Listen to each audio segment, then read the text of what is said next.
Welcome to simply Shenba. இன்றைக்கி வந்து நம்ம கோதுமை மாவு நேந்திரப்பழம் புட்டு எப்படி செய்யலான்னு பார்க்கலாம்.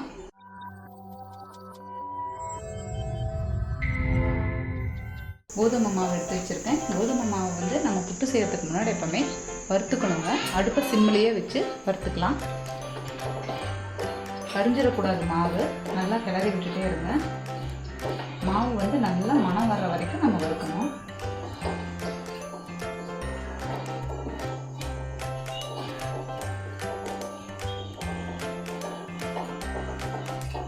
வறுக்க லைட்டாக மணம் வர ஆரம்பிக்குது. இது கொஞ்சம் நல்லா மணம் வந்துடும். ஆஃப் பண்ணிக்கலாம். கருகாமல் வறுக்கணும்.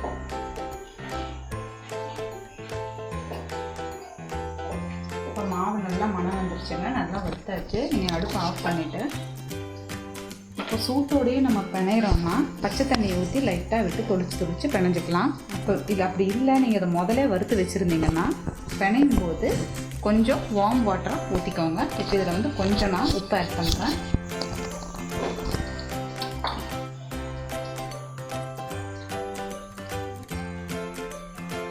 நல்லா மிக்ஸ் பண்ணி விட்டுடுங்க. உப்பு போட்டுட்டு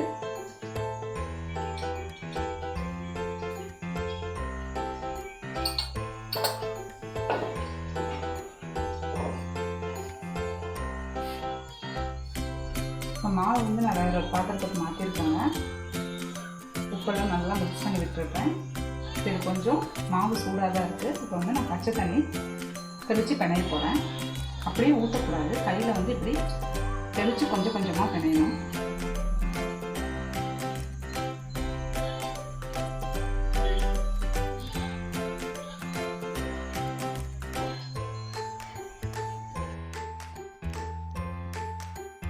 மாவு வந்து ஈரப்பதத்தோடு இருக்கணும் எல்லா இடத்துலையுமே.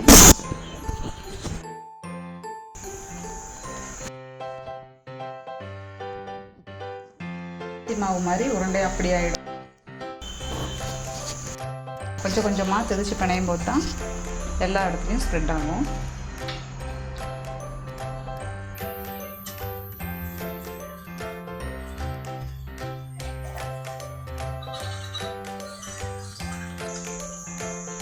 பாருங்க, ஈரப்பதத்தோட எல்லாமே நல்லா மிக்ஸ் பண்ணி எடுத்தாச்சு. இது கூட வந்து நம்ம நேந்திரப்பழமும் கட் பண்ணி வச்சுருக்கேன். இப்போ நம்ம எப்படி பண்ணலான்னு பார்க்கலாம். அதில் கொஞ்சம் தேங்காய் ஆட் பண்ணுறேன்.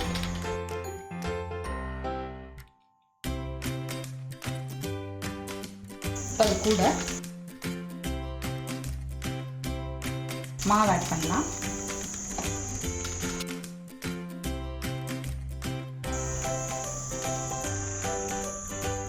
மாவு கொஞ்சம் ஒரு 2 கை எடுத்து போட்டேன். அது கூட வந்து நடுவில் நேந்திரப்பழம் ஒரு ஸ்லைஸ் வச்சுக்கலாம்.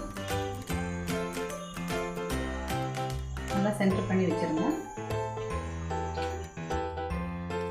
இப்போ அதுக்கு மேலே மறுபடியும் கொஞ்சம் மாவு ஆட் பண்ணிக்கலாம்.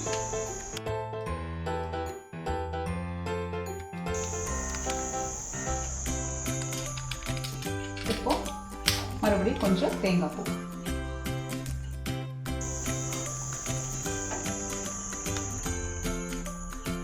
மறுபடியும் கொஞ்சம் மாவு,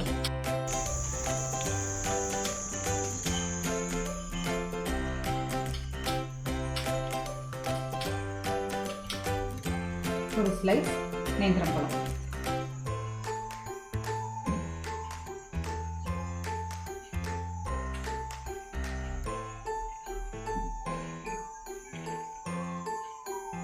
மாவு ஆட் பண்ணிட்டோம். இப்போ மறுபடியும் கொஞ்சம் நேந்திரப்பழம் வைக்கிறேன். மாவு,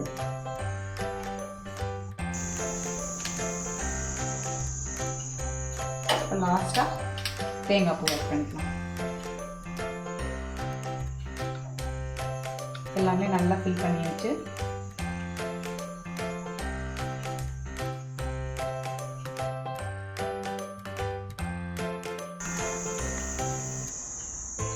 வெந்து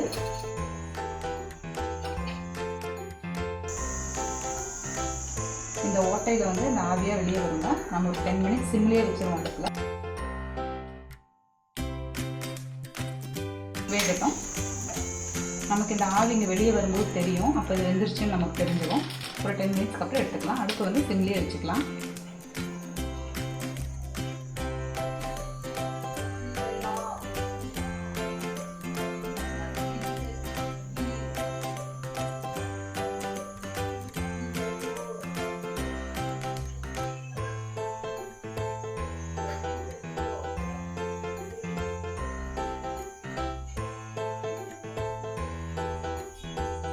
இப்போ நம்ம வெந்துருச்சான்னு பார்ப்போம். 10 மினிட்ஸ் ஆகிடுச்சு.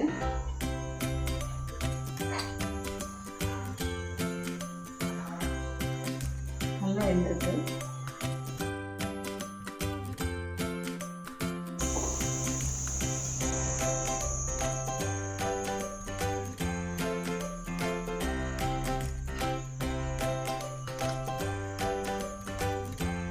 அவ்வளோதான். பழமும் உள்ளே இருக்குது, பழமும் நல்லா வெந்திருக்கும். பாருங்கள், ஒவ்வொரு ஸ்லைஸாக இருக்குது.